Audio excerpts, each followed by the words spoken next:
my name is Craig Porteous. I am a principal data engineering consultant, and I work with Advancing Analytics. We're here as sponsors this week as well, so feel free to drop by the stand. I'm mostly at Community Corner, but so you can find me there if you want to ask any questions after the session or anything like that. To give you a chance to leave if you want to, I'm going to be talking about designing data architectures that InfoSec will approve. What that means is essentially networking, security, what kind of features you want to look at and don't want to look at as well. Last chance. Okay. So let's start with a nice, clean reference architecture. So I work with data lakehouses every day, so this is kind of like my reference point, essentially. If you're not familiar with a data lakehouse, this is what it looks like, essentially. It's very familiar in terms of what a data warehouse process would go through. You've got your inputs at the start, your data sources, depending where they're coming from. You've got tools that will bring that data into your platform, so into your data lake, and then the data goes through several stages. So we've got raw, base, and curated here, where the data is transformed, it's cleaned up, and it's made ready for the business to consume, which is where we surface it using a serving tool, and then potentially beyond there into visualizations and things. So basic kind of concept. And this reference architecture is nice and clean. It's not too busy, but is that really the big picture? Are we seeing everything here? We can see how data flows through that process, but we're not seeing all the components that we need to consider around it. Where's the data coming from? Do we have any on-premises data sources? What sort of data am I handling? Is there PII data in there as well? And those are questions that we need to answer. So let's think about what that platform looks like in reality. So we might have a metadata store in there, which could be SQL. So if we've got a metadata-driven platform that drives our pipelines and drives our processes, that's a SQL server that we've got in there, or Azure SQL. We'll need to securely store our secrets and keys that we manage for each component for permissions. So that's Key Vault that we bring in as well. And then what do we do with our data after it is served through either Databricks or Synapse or something? Then we'll have Power BI or some other visualization tool at the end. Beyond that, are we pulling data from on-premises? So we've got to think about that connectivity. We've got log analytics there, where we want to capture everything from each of those individual tools, Databricks, Data Factory, your Azure Data Lake as well. And it all starts to mount up when we think about our DevOps processes. How do we get those changes out into the platform? And it starts to get a really complicated platform. Once we hook up all those pieces, how can we build this platform, this data lakehouse, but still let it talk to our existing infrastructure, comply with our already established internal security policies, being able to secure our sensitive data as well, and ultimately keep our InfoSec team happy? So I want to start by essentially dispelling a myth that you're starting from zero. So if we think about that Azure data platform, or almost all components within Azure, when we're talking about security, we're not starting from zero. We're not starting from scratch. Even ignoring everything that I'll talk about today, and all of the components and all of the kind of processes that you'd want to implement to create a secure platform, there's still a lot that's turned on by default. So don't let that public cloud approach scare people, as it often does. I try my hardest to avoid the word public, because it paints the wrong picture, to be honest. And we also need to consider the type of data that we're onboarding. So what's our regulatory requirements against onboarding PII data? Have we got a financial organization? Do we need to adhere to existing policies as well? So if we're not starting from zero, once we start to think about all those requirements, so we're handling PII, it's going to increase our security. And inherently, that's going to increase the complexity of our platform. As we think about regulatory requirements, as we think about our internal security policies, that reference architecture that we started with, potentially the thing we use to sell the platform to get it off the ground internally, suddenly becomes a very different picture at the end. So it's about finding that sweet spot where we don't want to just turn everything on and end up with a project that's going to take 3 years to implement and is going to cost 6 times what our estimated costs were. It's about finding a good middle ground where we have a secure platform, but we're not just turning things on for the sake of it. So to do that, we've got a little cloud down here. And it's all about building up the layers of security, defense in depth. And this won't look specifically like the way Microsoft describes it, but to simplify it, I'm going to talk a little bit about network security, and how that wraps around the platform, how that can help secure connectivity within your organization, then identity security, and then finally data security. So those 3 layers giving you the ability to secure your platform and what sort of features you need to be looking at. So starting with network security, the foundations of your network security is a virtual network. Who's worked with virtual networks or knows any of that networking madness? Quite a lot of people. Oh, excellent. Good.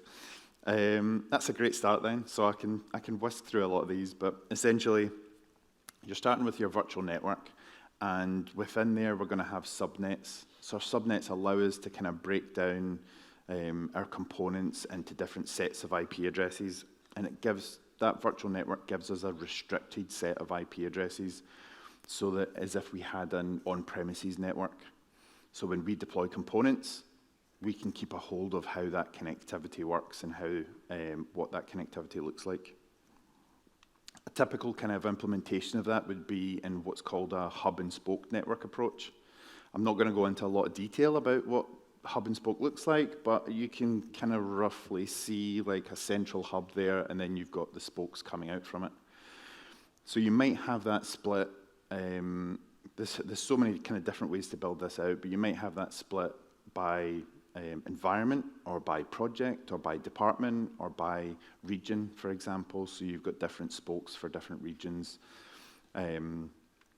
And generally, you would consider having like a VPN or express route that would give you connectivity down to your on-premises network. So the one that we're concentrating on here is essentially this, one of the spokes, our virtual network, which is where we'll put our data platform. And that hub in the middle gives you the ability to deploy shared resources. So if you use things like Terraform to deploy your platform, you can put them in the hub there. So how do we get these resources, these services connected to our virtual network we've got? And the way we do that is using private endpoints. So just to quickly explain private endpoints, essentially we've got our resources there, so we can secure the majority of them. If we think about our SQL Server, Data Factory, our Data Lake, and Key Vault, we can set up private endpoints, which essentially gives them an anchor within our subnet, within our virtual network, and that gives it a nice internal IP address.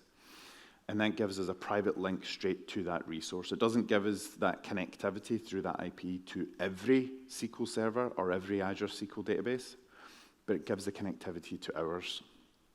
It gives us the opportunity as well to turn off the public endpoints. So now the only way that we can reach that database is by going through our internal IP, or the DNS through that internal IP address. So this means that you can connect those PaaS resources over the Azure backbone. You're not going out to the public internet. I used that word public again. Going out over the internet. And you're also connecting to those specific resources. So that's how we secure these cloud resources and kind of give everyone a warm and fuzzy feeling that we're keeping control of everything.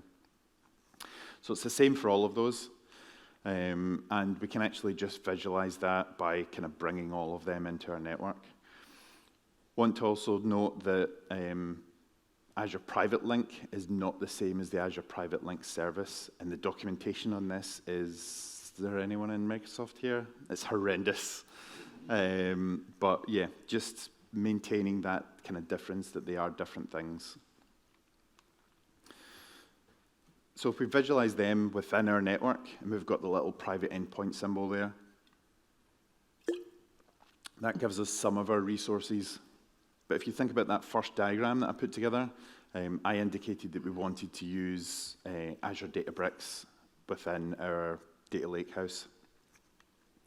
So how do we connect Databricks into this setup? Now, there's a couple of ways to do it. There's two approaches, the first being VNET peering. Now, this is no longer really the recommended approach, but the way this would work, just to kind of give you a reference point, is essentially Databricks, when you deploy it in VNET peering, it'll establish its own little virtual network that it manages. You don't touch it.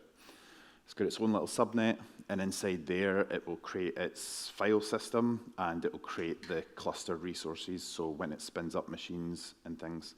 And then the actual Databricks workspace and any connectivity that the cluster and everything needs to external resources, or Databricks resources, is all sitting outside those networks.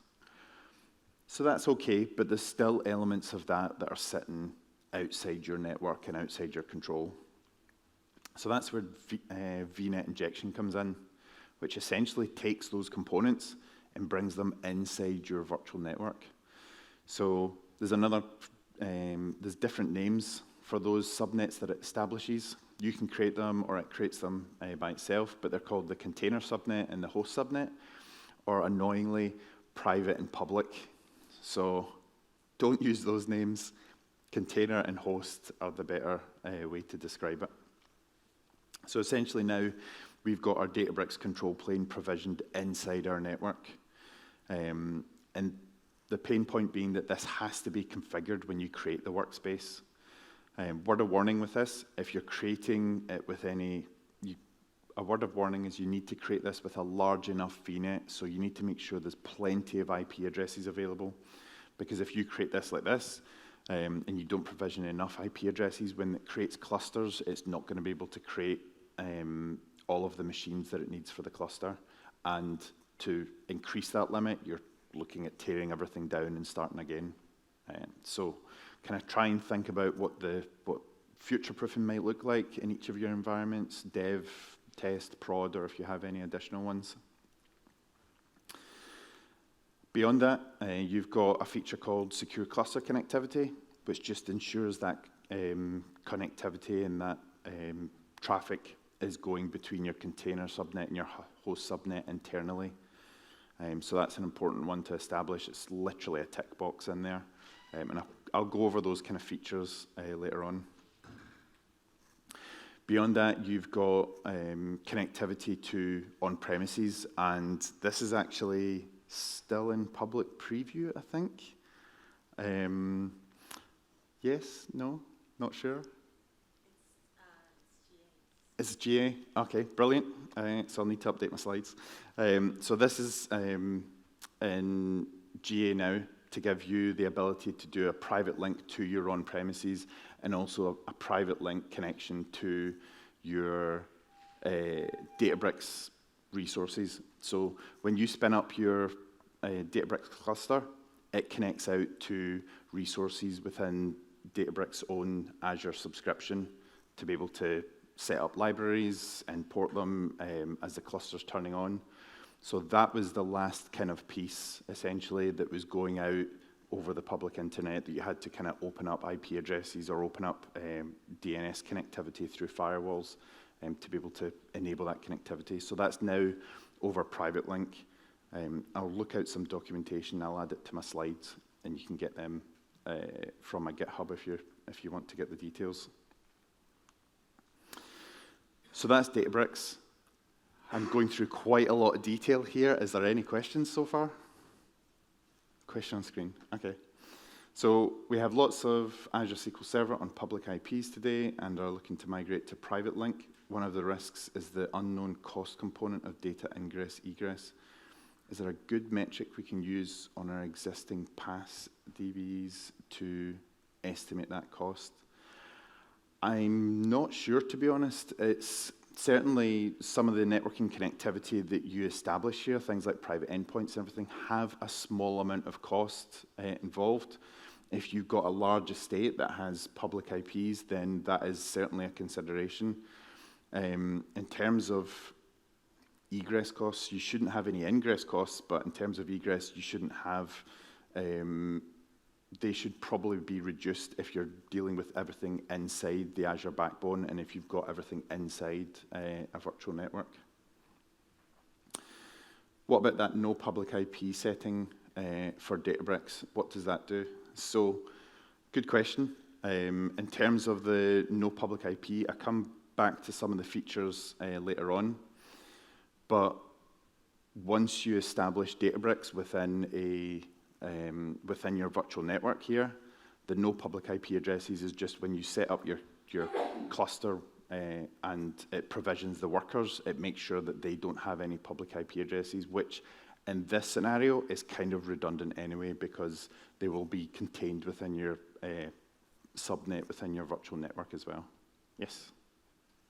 It's more of a comment really regarding what you said earlier about the address space for the virtual networks that you could be provisional option of. You could get in trouble, you might have to tear it down. I think you now can actually increase the virtual network without having The available IP addresses? Yes, both for the VNET itself and also the subnets. But of course, it can't be overlapping, so you have to make sure you have space between your VNETs in terms of available IPs. You can do it without any downtime. But then you have to plan ahead for that.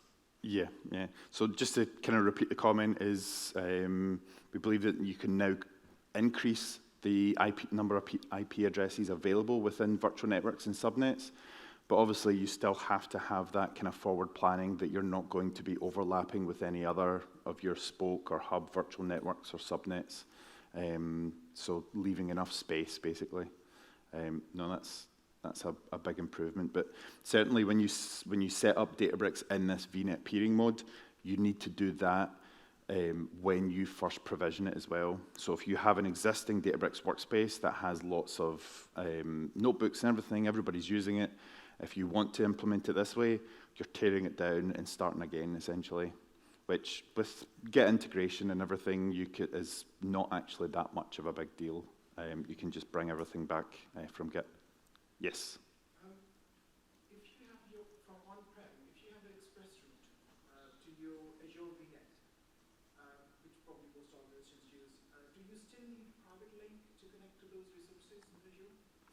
Yeah, so essentially if you're using ExpressRoute, that's taking your on-premises network connectivity and connecting it up to your cloud hub and spoke. But when you create an Azure SQL database, for example, or Key Vault, that's a cloud resource. That's something that's provisioned just in the public internet, essentially. So you have to make that connectivity inside your network. So you need that private link connectivity inside the network. So your ExpressRoute gives that network connectivity all the way down through your hub and then down into your on-premises network, and it keeps it all in the Azure backbone that way. But when you're using these resources, these are still provisioned in the public internet, essentially. But just a comment. Probably he was talking about the private link down to VNet. Oh, right. Okay, so So what that's actually doing is ensuring that connectivity is going to your user. So when your user's opening up your workspace, your Databricks workspace, that ensures that that's going over private link. So you do still need that. If the user's internal or if they're sitting in some other network or something like that, you still need to establish that. So like I've implemented this platform in a with a couple of different customers, and once you set all this up and turn all the public IP addresses off, you can't touch any of this from the internet. You have to be VPN'd in and everything. But Databricks, you can still hit that workspace. So it's that last piece of hitting the Databricks workspace. Everything else is internal, but it's the last piece of hitting the Databricks workspace that private link gives you. I think if you've got ExpressRoute, it'll route it that way, but you still need to establish that private link so that they go to the internal version or the internal connectivity piece of your workspace.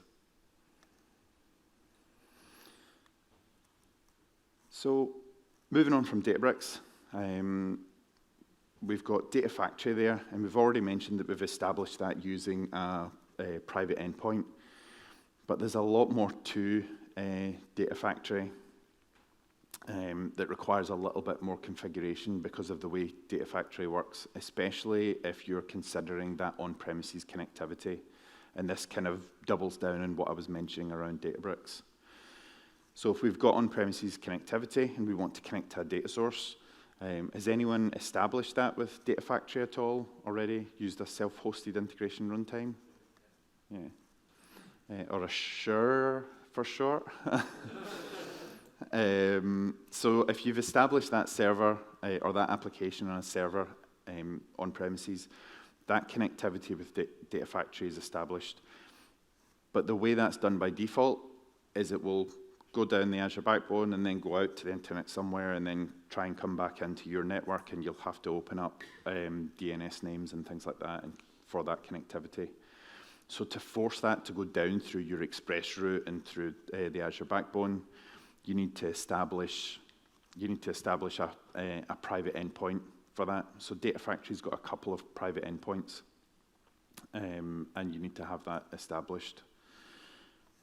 For connectivity to cloud resources, right now, once you establish Data Factory, or once you start Data Factory, you'll have a generic public, I've used that word again, a generic integration runtime that's an Azure one, and it's just provisioned for you. It's managed by Microsoft. You don't really need to worry about it or care about it.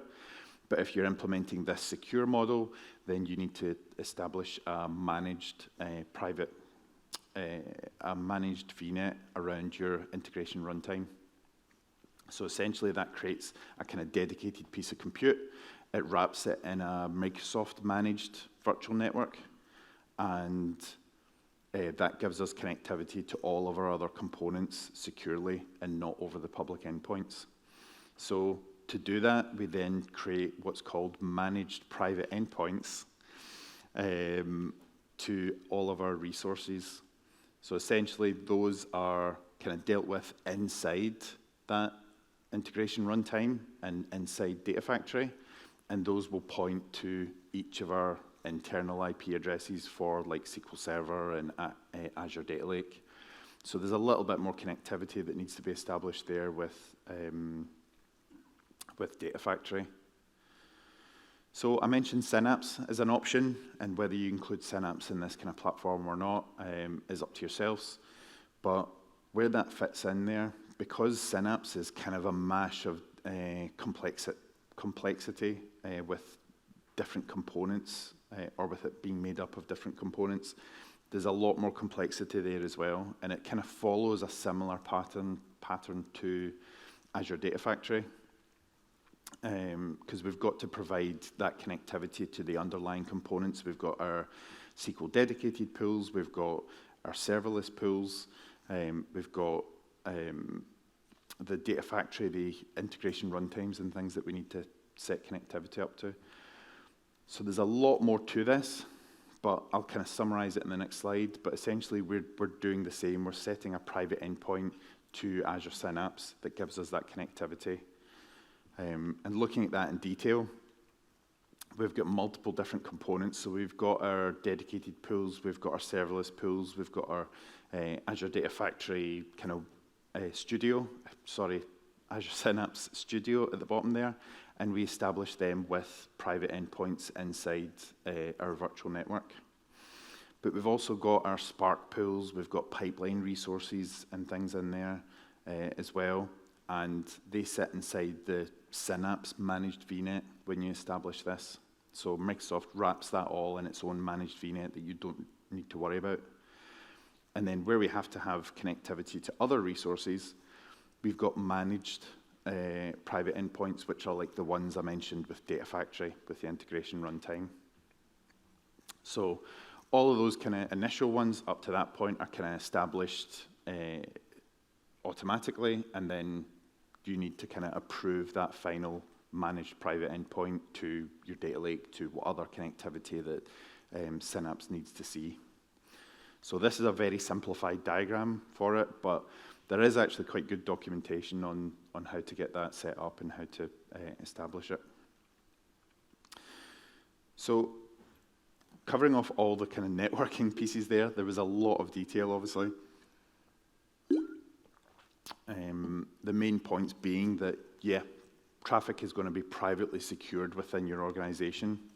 You're able to integrate it with your already established security protocols, your network resources using that hub and spoke setup.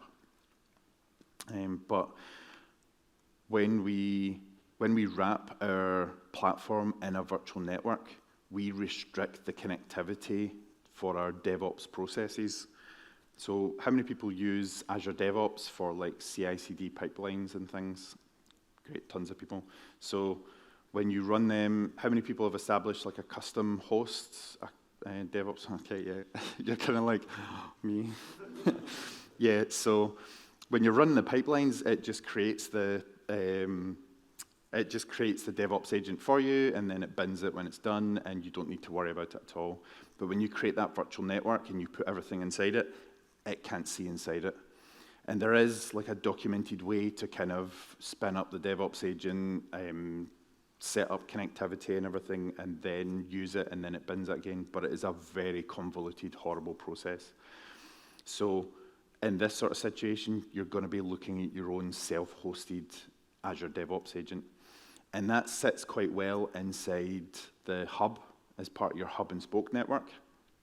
But you're going to have to create that. So then you're talking about additional IaaS, it's additional server, or if you set it up in a container, you're managing the updates on that, you're managing what applications are sitting on it. You've also got to consider your connectivity restrictions. Had a lot of fun situations where we set all of this up and then suddenly we can't connect to anything because we're like, as a consultant, I'm sitting outside of the customer's network. So you need to consider how that connectivity works. Do people already have a VPN established to be able to get connectivity inside the network? If you don't have a VPN, are you talking about some sort of jump box that's sitting on outside of the network that gives connectivity? Or an expensive option, Azure Bastion, that kind of gives you that remote desktop connectivity through a browser window. And then there's also the increased cost. So these networking components carry a cost. It's not a significant cost, but if you've planned out a reference architecture and you've estimated a budget for it, this is the kind of things that are going to start to impact that budget. As your Bastion alone, if you go for that, working in a dev environment ended up being 3 times the cost of the actual platform itself. So yeah, just to highlight is not to underestimate the complexity there. I've glossed over quite a lot of that kind of configuration piece. I've got a colleague who was also speaking at the event yesterday, Grace, who actually enjoys all of this kind of stuff. So come and ask me or her any questions around it, but there's like network security groups that need to be established, your DNS zones and things like that. When undertaking this sort of implementation from a networking perspective, is just make sure that you have that expertise available to establish it. A question on the screen, for data sources on private link IP, what's the best, most secure way of opening connectivity to publicly hosted Azure services, Power BI service? So the way I've implemented that before is by using, or by just opening up the connectivity to, or through your firewall is really the only way to do it. I think there is some new connectivity options with connecting to Power BI. Databricks sitting in a VNet with or front-end private link, you can do it with either on-prem gateway or VNet gateway. Both of them support SSO with Databricks, so you can do direct query kind of SSO pass-through. But obviously, VNet gateway is not GA yet, so just bear that. Yeah, so if you're doing that connectivity with Databricks to Power BI, the connectivity was kind of forcing you down through an on-premises data gateway, which is kind of like your SHIR for Power BI, if you don't know it. But there is a feature in preview, which is the VNET gateway, which gives you connectivity from Databricks through to the Power BI service. So that's certainly an option that you could look at. Any other questions so far? Nope. Okay. So that was mostly the horrible part, the networking piece. Sorry to anyone who loves networking. The next piece is kind of around data and identity security, and I've lumped these two together because a lot of the features kind of cross over between what you would consider data security and identity security. And the key thing that I want to kind of go over here is what's already turned on by default. You're not starting from zero when it comes to security, and that's something that kind of needs to be an established truth when you're looking at securing your platform, that you're not starting from zero. So don't just turn everything on thinking that if you leave everything open, everything's going to be under attack and all the data is going to be lost. There was actually a really interesting demo that Microsoft did quite a while back at various conferences to kind of show off how secure Azure SQL was. And they would start Azure SQL and they'd be like, right, we'll talk around this as that resource is sitting there. And then they'd bring up like, they'd have a look at the network connectivity, and you could just see like a million kind of hits within the first 10 minutes of people trying different SA passwords and things like that to gain connectivity. And they were trying to demonstrate that, look, they can't get connected, it's totally secure and everything, but actually just ended up causing panic because people were like, people are trying to get connectivity to it. But it's really about driving home that, yeah, it's on the cloud, but there's a lot of security that's turned on by default. So thinking about security features, there's a lot of components on the screen there, but if we kind of break that down by resource or by platform, thinking about Databricks, we've got Microsoft managed keys turned on by default. So the encryption is managed by Microsoft. They've got their own. They manage the encryption keys for you. SQL Server, there's probably some DBAs here which would be able to give me 10 more features on this, but you've got transparent data encryption that's turned on by default. Again, Data Factory, you've got Microsoft Managed Keys again. You've got the ability to use Managed Identity for connectivity so that you're not relying on individual accounts or service principals and things that could be less secure. Data Lake, again, encryption done by Microsoft Managed Keys, and anonymous access is turned off by default. You've got access policies within Key Vault. So if I was to establish the key or create the Key Vault resource as an Azure admin, that doesn't mean I have access to the secrets or anything like that. So it's not inherently pulling in permissions from people who are Azure admins, for example. You actually have to define who has access to the secrets and the keys in your Key Vault. And then again, with Synapse, you've got Microsoft Managed Keys. So there's a lot of features that are there by default, but there's a lot that we can turn on and that we can add to that. Secure cluster connectivity that we talked about, just essentially making sure that the connectivity between the workspace and the cluster is done through our virtual network and isn't going out anywhere. Turning on premium tier, I don't know why you've got standard tier or why it's called standard and premium in Databricks. It could be cheap and standard.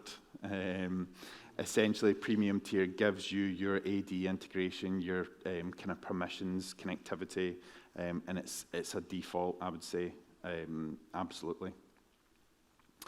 around SQL Server, turning on Azure SQL auditing so that you can track this. You can collect that through log analytics.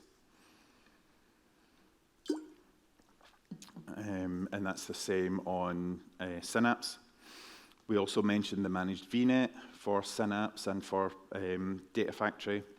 I bring these up again here because if you're establishing this within the user interface in Azure and the portal, it's just a tick box at that point to turn these things on.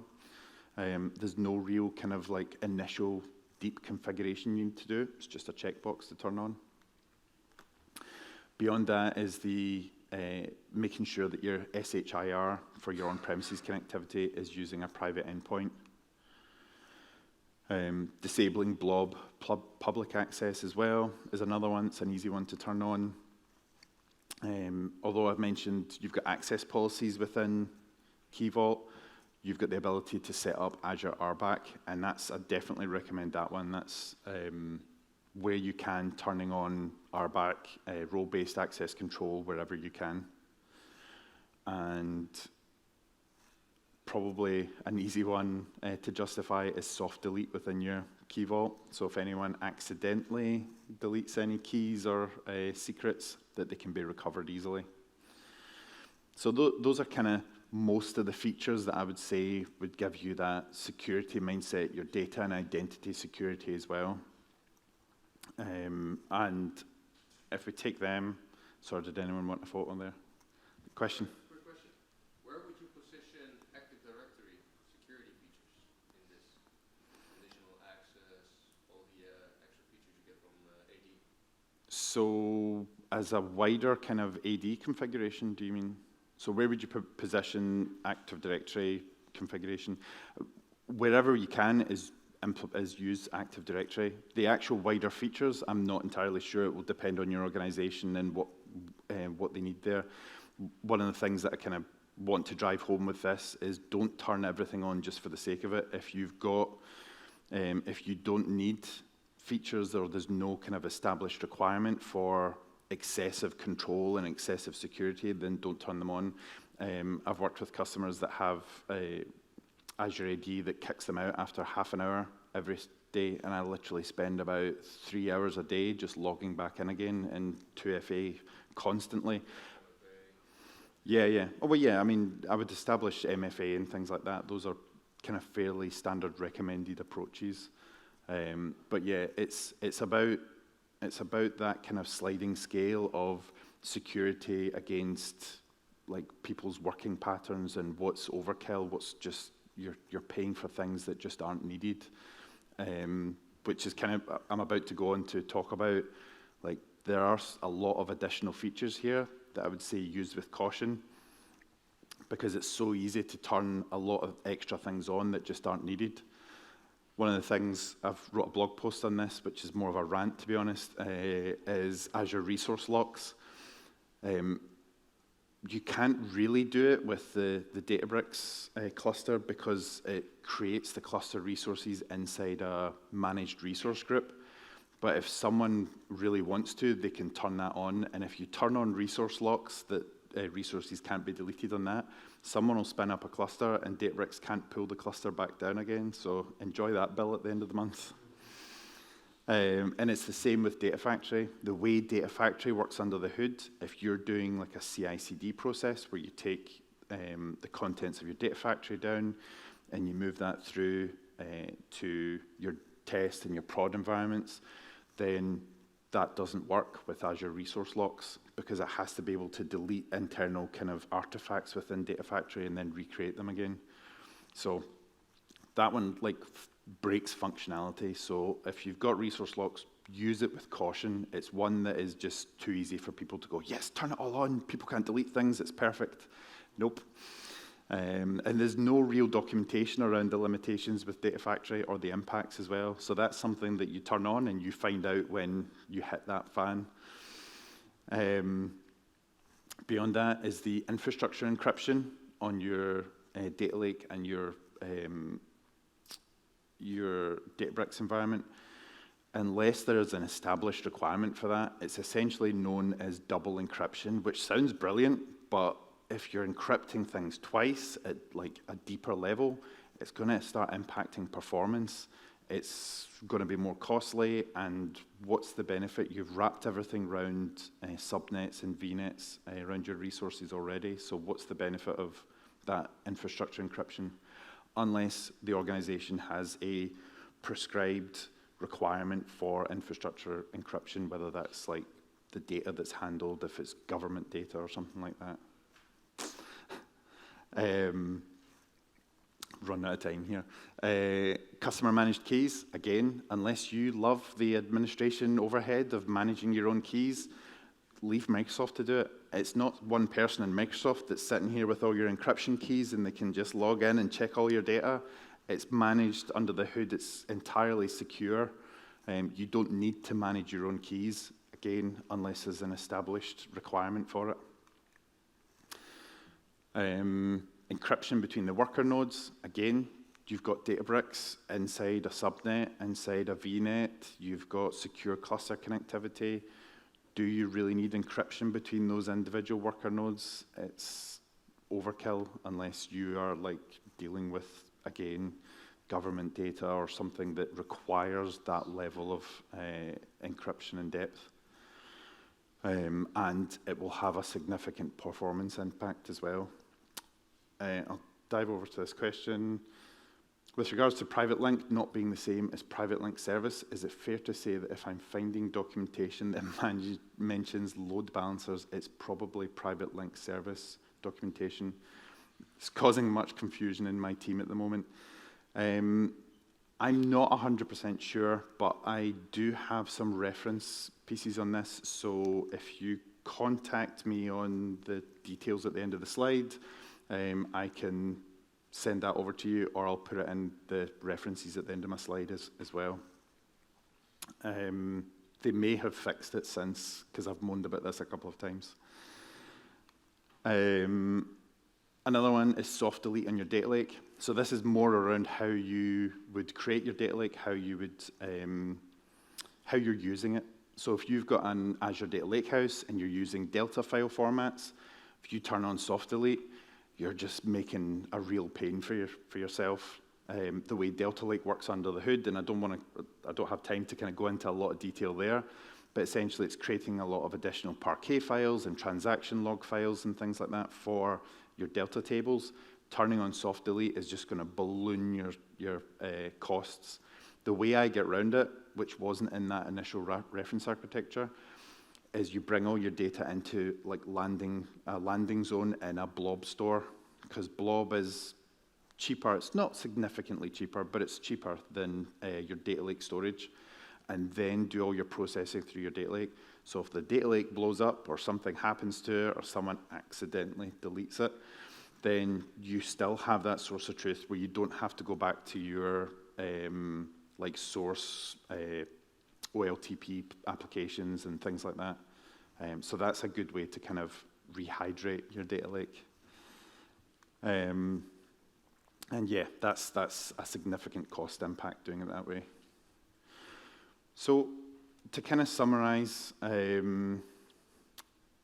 there are other things here at play. You could have external policies that force some of these features that we've discussed on. Resource locks being a pretty significant one, where you have like an Azure-wide policy that just turns these on everything. So you need to be able to consider exceptions, or need to have that discussion with your InfoSec team on establishing exceptions, because there is justification for it. As I've mentioned as well, some features just don't make sense. They sound amazing, but it's like there's no point in turning them on. You're just going to cost yourself more money or impact performance or management overhead. Then that justification for your lovely new platform starts to get tarnished because it's costing way more than you expect, and the performance returns are a lot less than you expect. And then, especially with establishing the networking components, you've got additional support that's going to be needed there. As a data engineer myself, I know some things about networking, but getting into the depth of it at an organization level and having that wide enough visibility of how changes to networking components and spokes and DNS zones and things like that impacts other departments and impacts other resources, you need to have someone who has that visibility and has that level of expertise to be able to support. Another couple of things to consider under InfoSec, it's usually on a wish list, is Azure Sentinel, to take a look at that. Just familiarizing yourself of what Azure Sentinel is and what it does under the hood is good to be able to answer quick questions or show awareness that you're thinking about the security approach to an InfoSec team. Another one is the CIS benchmark, and a lot of the things I've mentioned here kind of tick those boxes for the CIS benchmark. There's also an Azure benchmark. So think about those things as well. Yes, because that's a really good reference point for the security features that we've looked at. So to summarize, design for security. Think about that security component from the start. There's significant features and options which are restricted and need to be considered early on. Like when you deploy Databricks, it has to be in that VNET peered mode straight away. RBAC first. Any opportunity is to use role-based access control within Key Vault, within any of your resources. It's the simplest way to do it, utilizing the power of Active Directory. And take that defense in depth approach. Multiple layers are better than just saying, oh, we've got networking or we're using RBAC, so that's okay. So considering the multiple layers that you might have for different types of security scenarios. And don't turn everything on by default. It's way too easy, but just consider, do we need this feature? Not all features will benefit you the way you think they will. And lastly is just don't underestimate the complexity with establishing that kind of fully secured platform. And that's everything I have. I think I only have like a minute left or something. So any questions? Yes? So if you've got someone in InfoSec who are going to be a little bit more judicious, how would you explain away from those features and say, you really don't need these? Because in my opinion, they tend to err on the side of caution. If they had their way, they would tick all the boxes. Yeah, I mean, it's true, and there's a lot of this comes down to the organization. A lot of it comes down to like internal politics, to be honest, which is horrible and it shouldn't. But yeah, if someone in, yeah. We want to look at performance and cost, and they want as much security as possible. Yeah, and it's often you end up on two sides of a fence and you're just fighting each other. And it like, what I find is the best approach to kind of get the best outcomes is to go to InfoSec yourself early. And if that's not necessarily an option now, it's a little bit too late. But if you go to them early and engage with them and kind of say, we're building this out, we've considered these features, a lot of those kind of fears can be kind of squashed quite early because you're already talking about security features. You're not just saying, we've got a cool reference architecture, let's just use this, it's brilliant, turn it on, oh, it's already on. And that's when they start to panic. But if you consider that approach of, we're thinking about these features, we want to turn these on and these on, that will kind of lower those fears immediately. But again, coming back to that justification, if it does end up with like, against each other, then it's a case of, well, if we turn this on, we're going to have this drop in performance, we're going to have this additional cost. Are you going to absorb that cost? Is the business stakeholders that have approved this platform happy to have that drop in performance at the end? And then lots of it will just come down to politics or like the people and the culture of the organization on whether that just gets squashed and steamrolled through, or if it's if you can actually make those changes. So it is a hard one, but at least having an awareness that there are features that have significant pitfalls is important. I think we're at time, but yeah. One more. Any experience using Azure Defender in those scenarios? Not direct experience. I know it certainly is something that you can consider, but I've not had any direct experience with it myself, to be honest. But yeah, if you've got any other questions, I'll be at Community Corner for most of the rest of the day.